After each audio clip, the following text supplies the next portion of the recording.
Thank you so much for taking time out to come on today. We got a very exciting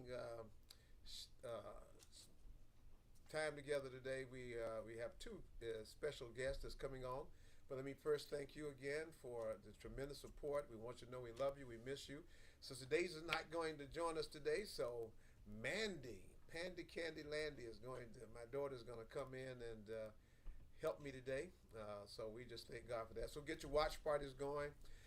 We have Sister Mrs. Amy Kennedy, who is running for Congress against to unseat Jeff Van Drew. She's going to be on first, and then we're going to have Indra Owens. Indra just finished a book, and so we're going to talk to Indra a little bit and share, especially dealing with anxiety during COVID-19, this pandemic, and dealing with your children and trying to help them understand what's going on. So we're really excited about that. Thank you so much for joining again, as we said.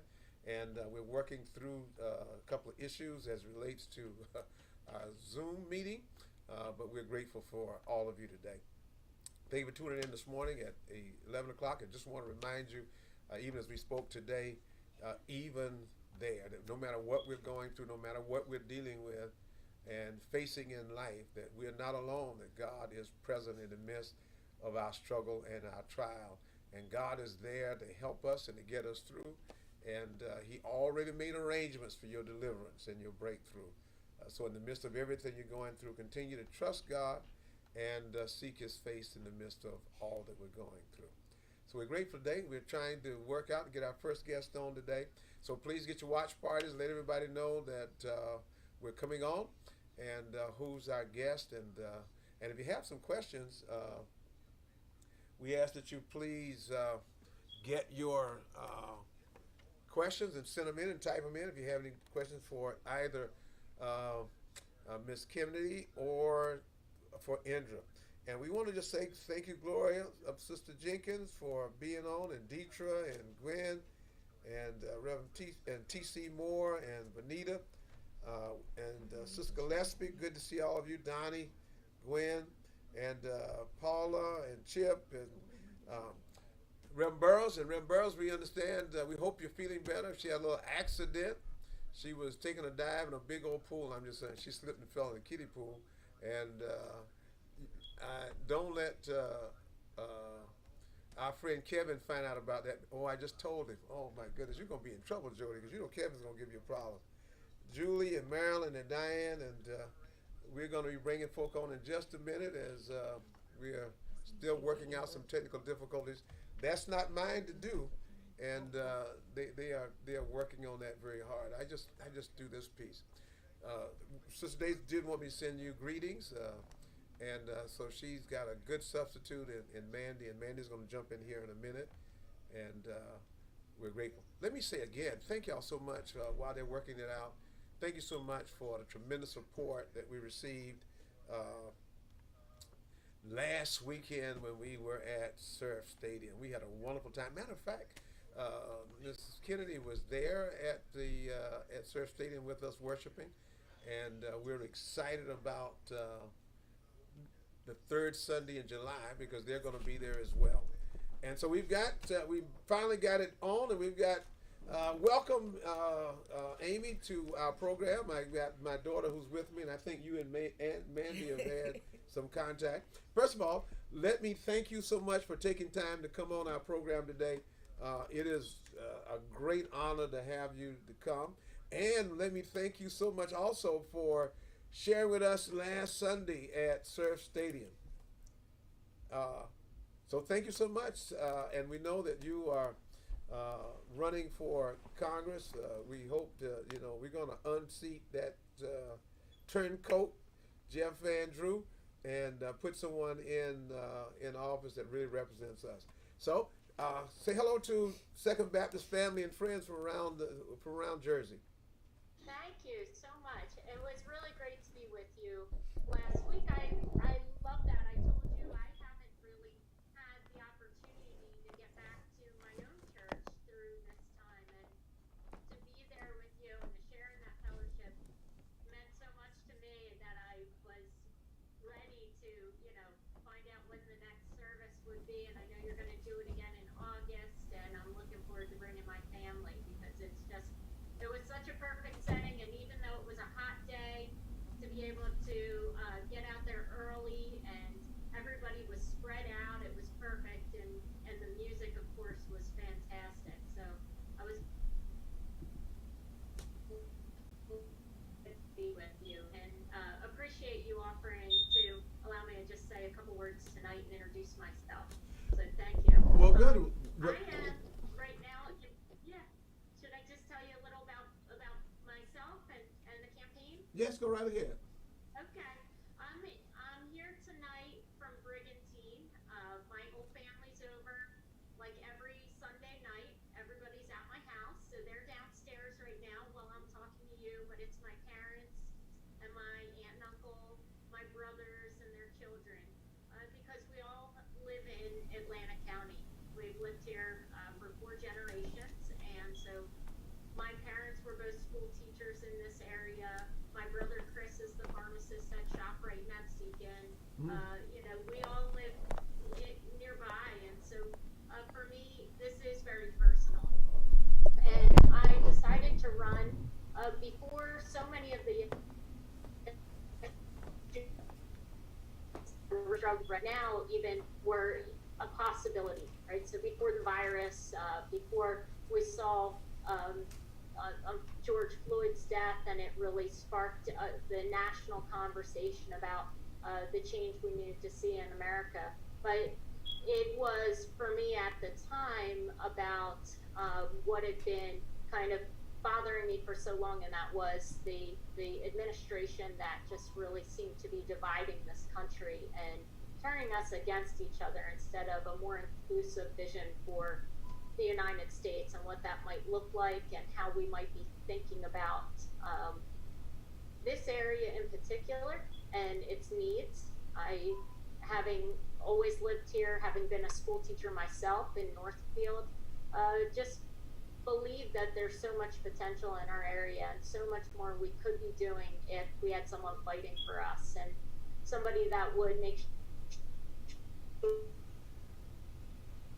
we were getting the resources that we need to really allow people to thrive, I think, in South Jersey. And we know that that's a hard thing right now with unemployment so high and families, whether it's my family or yours, you know, questioning whether or not there's real opportunity for their kids as they grow up and whether or not they'll be able to keep their family living down the block and around the corner, or if they'll have to move somewhere else to find some way to be successful. And I think that's a common struggle that we all feel. And so it was my experience teaching in the classroom that really opened my eyes to a lot of the needs I was seeing in mental health. My husband Patrick had served in Congress from Rhode Island before we met, and the focus of his advocacy and his life since leaving Congress is on mental health and substance use disorders. He was the author of the Mental Health and Equity Act. And of course, his conversations with me have always been about that. And it helped me to realize that what I saw a lot of times in the classroom as challenging behavior was unprocessed trauma and things like adverse childhood experiences, and sometimes anxiety and stress. And other times it was serious mental illness that students were facing and really coming of age. I taught middle school, so we would see that start to present itself as early as 6th, 7th, and 8th grade. But I knew that it's often 9 years before people seek their first treatment or are properly diagnosed. And in that time, so many of those things left untreated lead to a change in the trajectory of somebody's life, in their possible successful outcomes if they were intervened early, if we could get students the support they needed right in a school building as a community. The whole family could benefit from that. And so that became my focus after I left the classroom, in wanting to see how we could bring those supports in ways like universal pre-K that helps us to develop students emotionally at a really young age, but also things like social emotional learning and how we can do prevention pieces or have support for people that would need it, for students that need that on all levels. And so I've been focused on that, but of course I have my own 5 children. So I know that this is not an uncommon thing. 1 in 5 kids will need this kind of help. And I look at my own 5 children and think, which one would I be willing to right now subject to the kind of mental health care that we see in this country, or lack of it? We know that substance use disorders are so common and so many families are struggling, and how difficult it is to get like treatment in this country. So that's a lot about what I really have been interested in, but I think right now our country is in the depths of something so deep, not just in terms of our healthcare, but that this will be a piece of it. And faith and spirituality have been able to carry us through these dark times, and we know that it takes a toll on people's mental health, and that this is a big piece of it. I think faith is such an important piece of our overall well-being, and when we don't have that we see all the impact in the stress and the fear that come with that. And so to be with you, and I know that you're talking about this in your community and being able to bring to light all the ways that people can feel supported and trust that things will get better, that they don't have to take this all is important.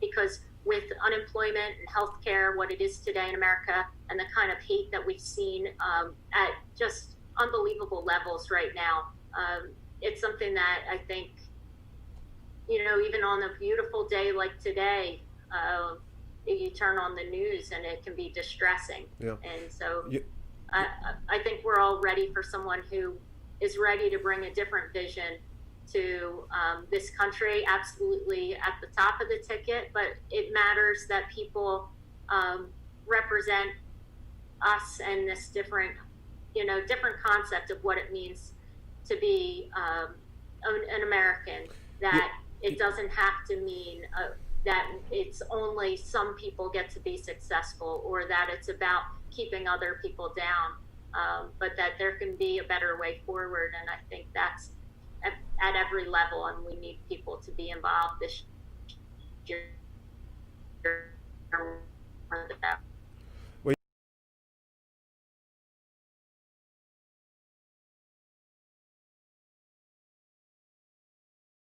For educators.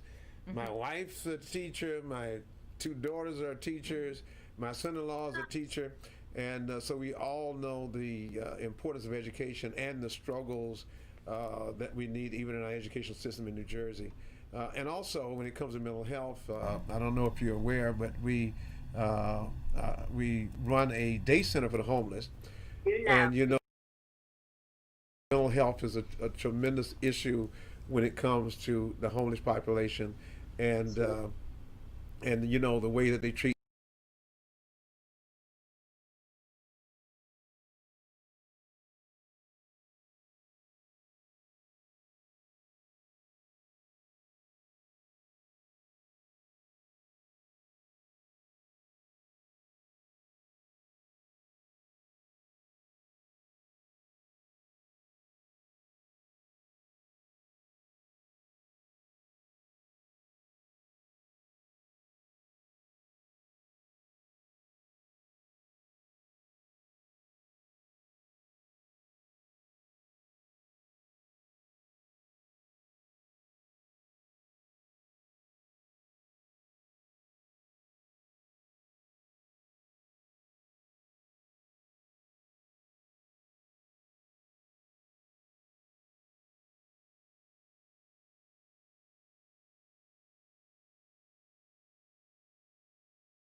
Yeah, it is really challenging. I'll tell you that although we're really active on social media, you oftentimes feel like you're talking to people who already, I'm sure same with you.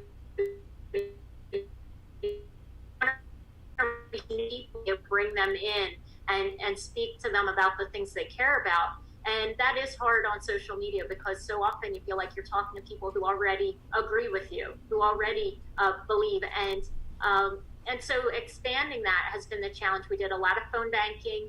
Of course, we do things like commercials and radio when possible. But getting out in public really is not been the normal. And so unless it's something outside, an outdoor event, we don't really do it. We were at such a breakneck pace in the beginning of this, and now it's trying to make sure that we are tuning in to things happening in the community. And many times I'll see something after it already happened, and I'm so disappointed I didn't get to be a part of it. So I love when you let me know, and others can include us and just message me or I do want to be part of whatever is going on, but it doesn't seem as simple as it had been. But on the other hand, we know people are able to find out more than they would have in past years, because social media is so prevalent in all of our lives now that you can look up and see a lot about a candidate or learn about some of the issues that maybe you just went before based on what somebody had told you. Today you can find out for yourself. And so I love that, and I'm glad to be part of the anything that's going on. But we know we have a whole lot of work to do between now and really the middle of September, because we anticipate it'll be vote by mail again. And they are going to do whatever they can. I know they're going to do more drop boxes. They're going to try and make it as secure as possible. One benefit of the vote by mail was that we saw the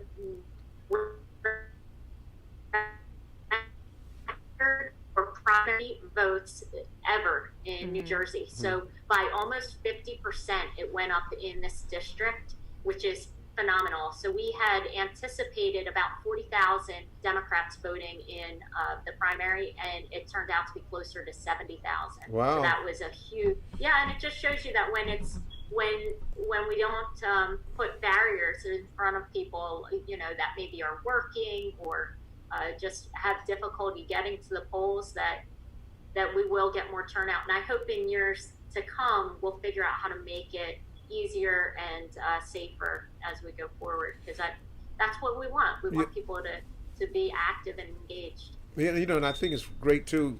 One of the pluses for supporting you is not only your platform and your ideas are so relevant to what we are going through now, but also you're so local. You're right across the bridge. Yeah. So that means that we're going to have extreme access to our U.S. Senator. So I've got all this. Yeah. So yeah, we can almost wave to each other. Yeah. So we, don't say that, because you'll think about who was that lady who said you could see Russia from a window. Oh. We don't want to do that. but we're excited to have you so close to us, and to have the access, and for you to be avant-garde in the issues that are really dealing with today.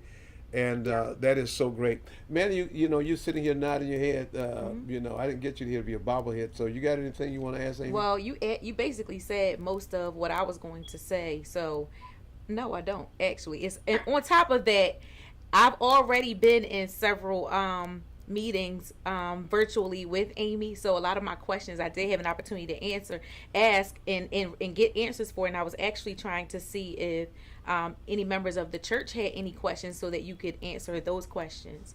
But I do want to know, I'm a family person, so how are your kids dealing with you being gone all of the time or campaigning? What is this like for them, your family? She's home now virtually, but she's still on the move. Trust and believe. I know, because I see her out. She's on the move a lot. Not as much as you are.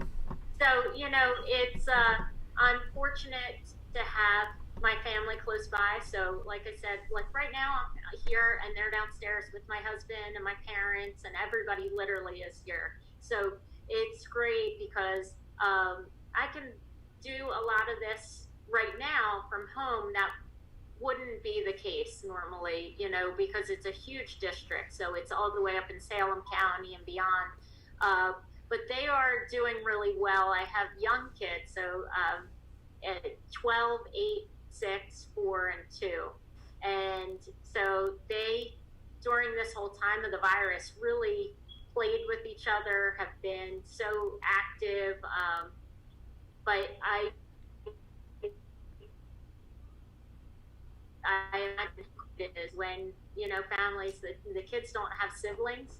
I don't know what they did because I know, were yeah. so engaged with each other. Except, my oldest, who's 12, really didn't have a buddy, and I see the impact that has.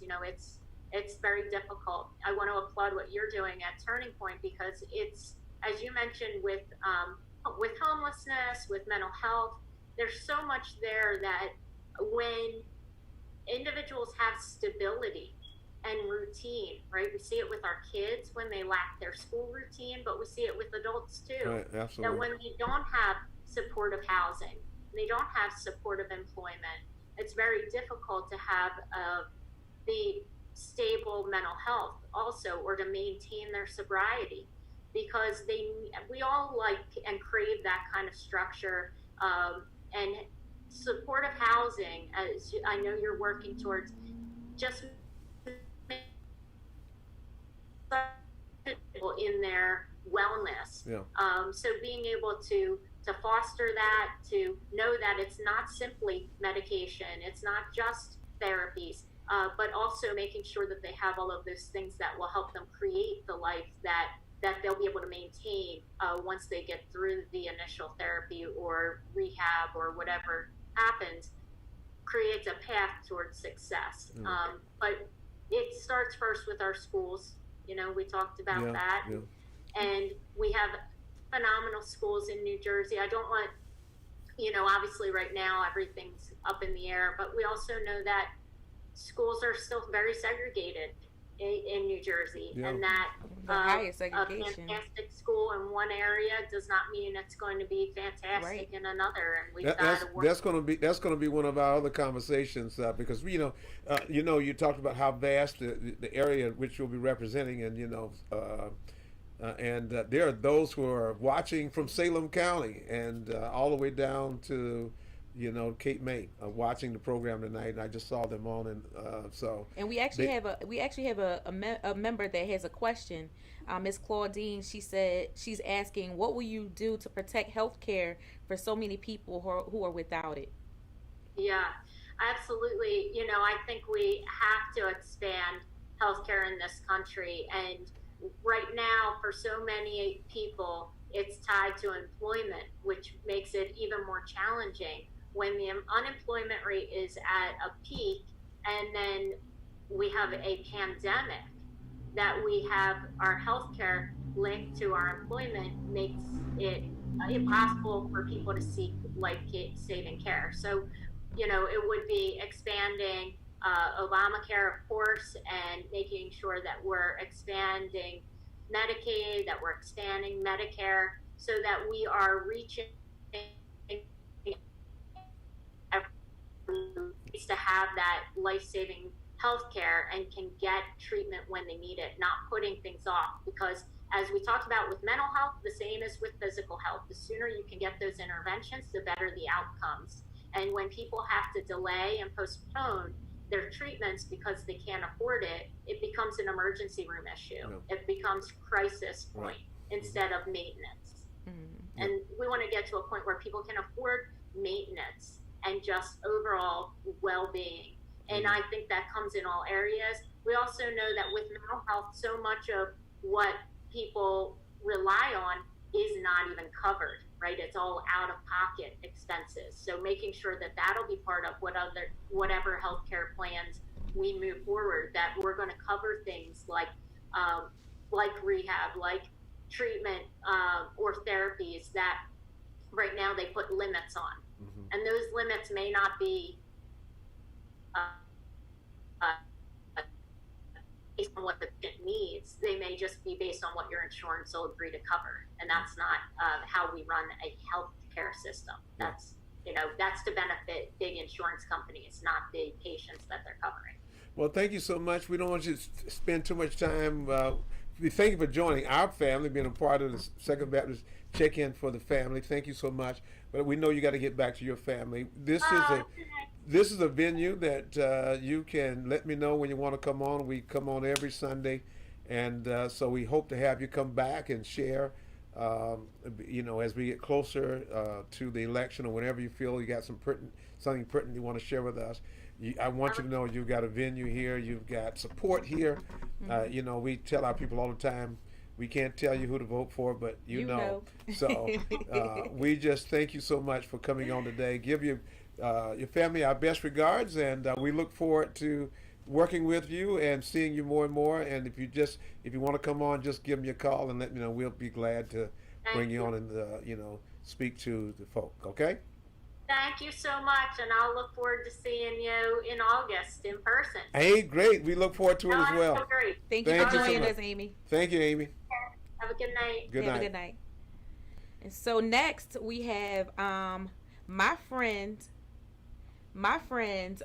Indra, and I called Indra earlier and said you are getting on tonight because she just wrote a book, and I think that it's important that not only we hear about her book, but that we talk about the issue that she addresses, and the key word resilience. So Indra, we welcome you. What's going on with you?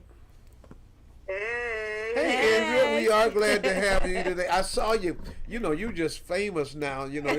So many people in Atlantic City are infamous, but you are famous. And we saw you got. He was talking about your MC Hammer pants. Yeah, today. I said Andrea got on MC Hammer pants, and all in the press and MC Hammer pants. Come on, my mom kept saying, Andrew, what in the world? People are gonna think you crazy. I kept saying, Mom, it's the pants. We heard it in the background. What in the world? It was the pants. And with no music. Yeah, so girl, you bold, go for it.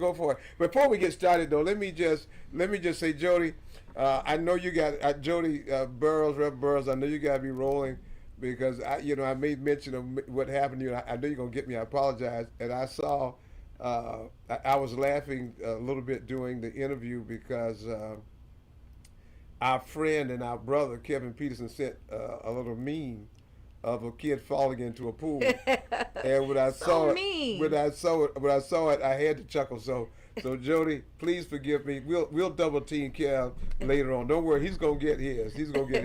Okay, now we're back to Indra. Indra, and one of the things that I'm always excited about because we've got so many members who've written books, and that just shows the talent and the gifts of Second and. And Indra, you like my daughter, so I'm so proud of you, and you and Journey and all that you have been through, and you've taken so much, and have turned it into the positive. And so, tell us about your book and what it's about. Well, the title of the book is called Trust Your Journey, and it's so funny because I actually had the idea of writing this book with that title back in 2018, and it wasn't really like a special project. Then I'm going to be very honest. It was just kind of like me writing a book about balancing my personal life and some of my dreams and my desires while being a parent, because a lot of times the real deal was I didn't really expect to be a single parent. So so everybody, especially mothers, I got a special thing for mothers because I just think that it takes great resilience, whether we're doing it, in a co-parenting situation or even in a marriage. It's just hard work. And I think that even now at this time, 38, I'm really starting to even become, friends with, I always loved my mom, but, really friends and saying Mom, you know what I mean? Just kind of looking at now, the steps that I'm taking to, raise Journey and trying to be a good role model for her. I'm like, yo, this is taking great resilience. Mom, and I was kind of like a pickle. So I'm like, Mom, I appreciate you. You gotta give that applause. And we all love your mom, Sister Marlena. And I gotta give a shout out. Marlena sent me a pound cake that my grandson and we tore it up. I didn't get one slice. We ate the Man, you whole shouldn't thing. make me none. It was like that commercial. I can't believe I ate the whole thing. It was so good. So go ahead. So we always got to give some shout out to Marlena because she did a great job with you, and being a single parent. Now you see it. Now you're talking about all that stuff she told you and all that stuff. Now you really appreciate it, and Yeah, I do. and we got to give a shout out to all the single moms. Yeah. Because parenting in these days, and especially parenting during COVID-19, and then the not knowing what's going to happen with schools. It's been opening up. stressful. So, Yeah. so- It really It's has. been And so I was stressful. so it was nice that once a couple of people kind of said like, maybe I should finish the book and or pick it back up. It was really refreshing that, past the days I had the time at home to be with Journey to like really be creative enough to kind of add some other special things where it took on a whole new meaning. Like God really gave the project a whole new meaning, in the midst of COVID and all this civil unrest because, Mandy, how you and I have talked before, I got, Journey's a scholar for real. School isn't a struggle. That's like what she likes to do. Mm-hmm. And like the first 2 weeks, she was gung ho, like, self-guided, first one to sign in with And a then it teacher. became a struggle. What? It became so real, like overnight, where, I started seeing Journey making excuses, not wanting to sign in, taking hours for I like dealt with the science, same thing. science assignments, and she loves science. Crying. Crying. I was crying. She was crying. So a lot of times y'all would even motivate us when y'all would go past on your bikes. Yep. I'm Close the Journey books. football Let's go for a bike ride. We need this Yeah. now. Yeah, so that's really where like, now the contributions from her because a lot of the projects that the art teacher assigned Mm-hmm. had some type of I don't know if this was intentional, but it had some type of mindfulness piece to it. Like, the Picasso paint your emotions. And I just started using all of that to really build our resilience because I was saying a Journey like, listen, if we're gonna be in here together, home is the safe space. Mm-hmm. We ain't gonna be like at each other. And not that we weren't, but we were very, very stressed about the schoolwork because she wanted to do well until she kind of like, it got comfortable doing stuff in your pajamas, waking up a little later. And it was like really robbing her of that enthusiasm that I knew that she used to have just weeks before. So Go ahead. I'm sorry. you have a lot of moms within the church who have experienced some of the same things. They have had to deal with and that. dads And dads. and grandparents. Not the grandparents, because they just let the Grandparents, kids all of get us. away with anything. You don't have to do the work and all kind of things we wouldn't have been able to get away with as kids. That's what the grandparents do. Psych. And grandparents. But what strategies do you have or that can you suggest for those parents and grandparents? Well, the one thing that I would say that really I felt worked with me and Journey every day when she woke up, and I do this anyway, but I started doing it just regularly every single day of the week. When she woke up in the morning, I would say to her, how did she rest? Because I was actually doing some research, and I was just knowing that a lot of the things that I was going through, I knew that I wasn't the only mom or the only parent or the only grandparent going through this because this was very new for all of us. And so I knew that her sleeping pattern started being off. Simple things like that. And I kept saying like, Johnny's restless. She's not even getting a lot of sleep. And so I was started by asking her like, how'd you sleep last night? I used this emoji chart. And because, a lot of times our kids may not necessarily know how to articulate really how they feel. feelings. And so after we would talk about how she slept, then I would then ask her to point out how she felt. And then that would kind of like then start gauging me on like, okay, how are we going to start this work day?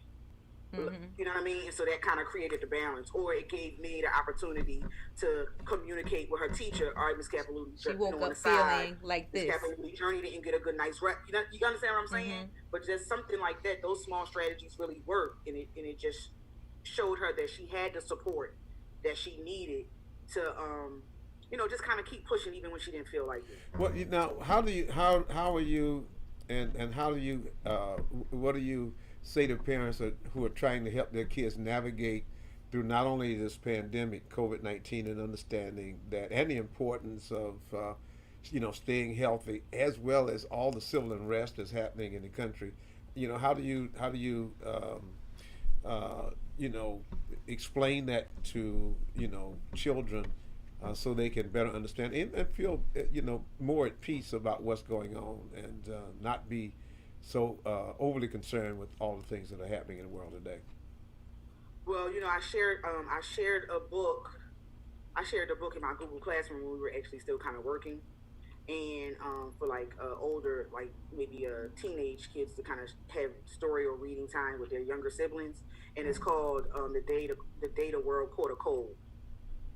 And I think that especially like in primary and even like in middle school is really relatable to kids, especially Mandy, our kids' age, especially when it comes to COVID, because it's very metaphoric. You know, sometimes like kids still like that imagination kind of stuff. You know what I mean? Where we can kind of be very honest with them about what's going on without like that scare or that fear tactic. Like Pastor Day is kind of like how you was even preaching last Sunday about, you know, even in the midst of what we got going on, really just trusting. And so, like, you know, that's helping us too build our own personal resilience, but also with our kids, because, you know, I don't necessarily think that now the civil unrest part was a much different conversation in COVID, but I don't necessarily think that, you know, Journey's going out and saying like, oh, if I don't wear my mask, I'm going to kind of die kind of thing. But she's knowing that we're being precautious and we're wearing our masks and we're social distancing because the world has a cold.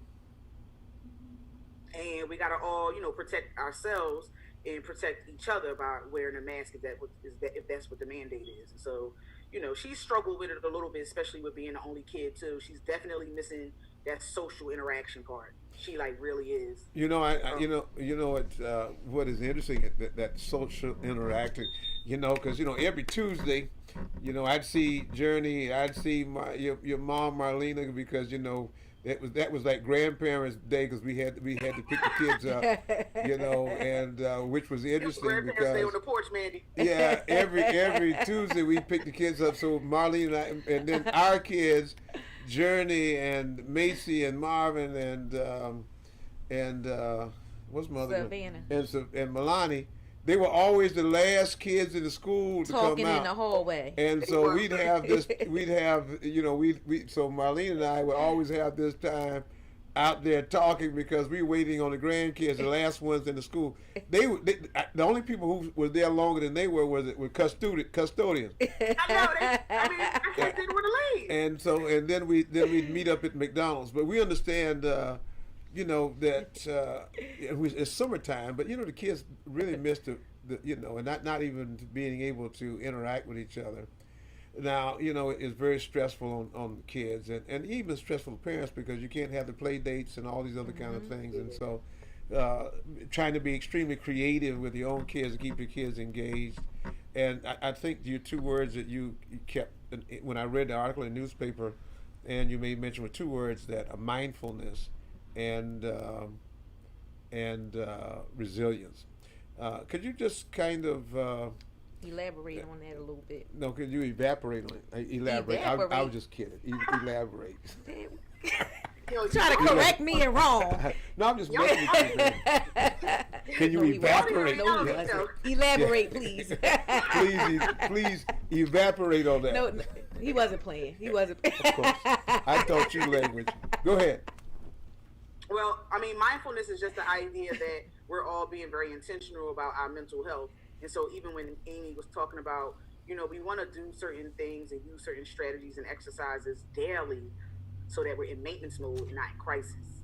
And so, you know, a lot of times too, you know, people, you know, might claim that they are depressed and, you know, maybe like, you know, have certain anxieties, but I try to explain to, especially, you know, families of color, some of my clients, that, you know, mental health literacy is important too. We got to understand the language that we're using, because we can have bouts of depression and not necessarily be clinically depressed. Now, we all human. You might have bouts of depression, and actually feelings like sad. When you use words like sadness, we just want to be very honest about just the language. So if you're feeling sad, say sad, not necessarily don't own or claim depression, because sadness is very healthy in regards to mental health. You know, a lot of times, you know, when I was feeling kind of down, or some of these days were getting kind of rough, you know, even in the resilience, I would allow Journey to see me cry, because that's healthy. So then we would talk about why I'm feeling upset or why I'm feeling overwhelmed. And then, you know, she would even actually help me reframe. And that's the resilient part, because I was like, man, even in the midst of how we all both feeling, me being 38, she being 9, you know, it seems like that whole youthfality, I made that word up. The youthfulness. Youthology, evaporate. Okay.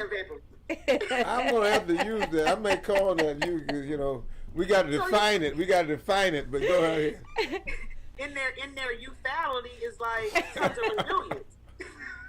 So, you know, a lot of times Journey would, you know, push me as well. So, but I think that's important too to kind of talk about, because oftentimes as moms, you want to be the strong one, and so you don't want to allow anyone to see you cry. You know, so oftentimes moms, we go cry in the shower in the room by ourselves. But I feel like it's okay to let our kids know that it's okay and that we have feelings too. And the good thing is the following up piece and talking about it so that you can process those feelings, and so that they know how to do that when they're feeling the same way in the future, you know? Yes, exactly. And that's a part of resilience too, us just really modeling the behavior. Because if we aren't developing our own personal resilience, then we're definitely not going to be necessarily raising resilient kids. And that's all it's about, because we want our kids to be emotionally intelligent. We want them to be able to regulate, because then, you know, they get to school and, you know, they get certain teachers, and it's like, you know, little Tommy doesn't know how to regulate emotionally. He's angry. He needs anger management. Not necessarily. Or he needs to be tested. Yeah, he needs to be tested. He needs to be classified. And that's not always the case. A lot of times, the conversations with the kids and the parents have to start at home. We got to like start knowing how our kids are feeling. Right. And especially even as brown boys, a lot of times, you know, brown boys aren't encouraged to share how they feel or write down how they feel. And that's not healthy. We should all really be talking about how we feel. Yeah. I agree. Now, what is the name of your book, and where can people find it? I mean, you know, because you said you Journey. It's what now? It's called Trust Your Journey: Balancing Your Personal Life, Power Moves, and Parenthood. Like Pastor Day is like the Superwoman. But it's for parents. It can be for parents. It's for families. I'm excited about Journey's contributions, which have a lot of, you know, some of her poetry, which she's expressing her own resilience through her poetry, some drawings. Some poetry, some drawings. And then I actually connected with Daryl Edmonds. He's the founder of Tie Days Friday. I connected with his daughter, Olivia. And she's super talented. Oh, please. She's an aspiring artist. She's 16, out of Mays Landing. And I was happy to have her a part of the project, too, because she has some coloring pages. See, this is the book. And then Olivia contributed with, like, coloring pages. Because this is something too that, you know, parents can do together, or the kids can do. All the illustrations simplify just resilience, people being in the community. And it can be they can just go right to Amazon. I don't really have any on hand right now, but it is available on Amazon. Okay. Yeah. So, you know, what do you think is there a follow-up to this in terms of whether you're going to do classes or particular trainings as relates to this book? I don't think it should just be, you know, just a book. And I know that, you know, it's impactful. We do encourage, second to, and all who are listening, you know, to arm yourself with these kinds of materials. And we want to support, you know, people like Indra who have the talent and the gifting. You know, a lot of times we have so much gifts right within us, and oftentimes we go look all over the world to get support materials, and we've got people right in the midst of us that we can talk to and tap, you know, on a Sunday morning or right in our community, who have all this wealth of information and these tremendous giftings. And we want to support you, you know, and not only support you, we applaud you and appreciate you. And we thank God for the gifting it has. And then you've got such a wonderful personality, and also you have such a freedom to share, you know, the wealth of knowledge that you've accumulated over the years. And you're getting up there pretty good now. You're 38, so, you know, you've got a lot of wisdom. Hey, man, I said the other day, I said, am I 38? You're 38. Yeah. Which is older than me, so I'm still in the young age. I'm still a youth. You still got youth. You still got youthfality. You got youthfality. So Indra, right. So Indra, I too piggyback my dad and just saying that I'm super proud of you, and I just encourage you to keep going, keep pushing, and keep sharing, because you are touching and you are blessing others. Last week, Indra got the praise and worship started at church. Dad, you missed it when Indra took off running around the surf stadium. Please, I almost passed smooth out. You know, that's a no-no with us. I needed a hat like your dad. Hey, man, we got these big glasses. We need big hats when we go out there. So glasses fogged up because of the mask. But I'll tell you, the Lord gonna bless us with a cool August there. But thank you so much for coming, Indra. I just really want to express, how proud we are of you. And in spite of the many kind of struggles that you've been through, and because we know you very well, and we know many of the things that you've been through, and I just you're talking about resilience. You are the personification of resilience, and you have such. She a crybaby, Dad. Oh yeah, I know. Yeah, we got. Is Pasadena trying to make me cry? No, I'm just speaking the truth, because. And there's so many of you that we need to pull more out, because we have so many people who are gifted. And maybe we need to do a book club with the members who've written books, because we've got a number of people. Dr. Austin have written books. We have. Let's get it started. I'm gonna get in trouble now calling names. Felicia Morales who have written books.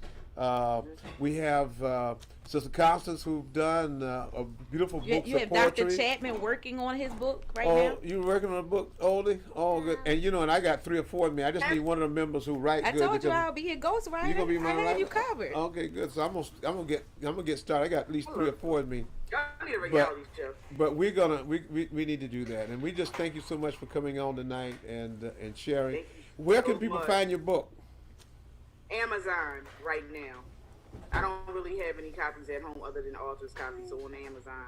Even if you just put my name in, it'll pop right up. And then it's available on Kindle too, which is kind of cool, because a lot of people don't necessarily want. I say get it like this though, because it's like an activity. You want to be able to like write it and journal and do the activity. So, I mean, sometimes Kindle's easier, but either way, I just hope that the community. I hope the message resonates with the community, because we really got to start doing some things differently for our kids' sake.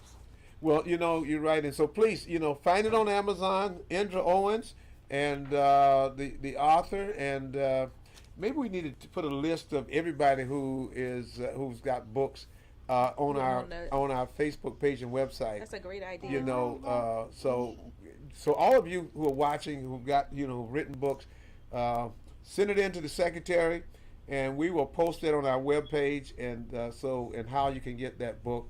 I think it's important that we showcase everybody, and so we want to thank you. And all of the members are saying that they are proud of you. And then Miss Karen, I didn't see your question, so that's why it wasn't asked. I apologize for that. But what's the question? She wanted to ask Amy Kennedy a question. Oh, sorry. But I apologize about that.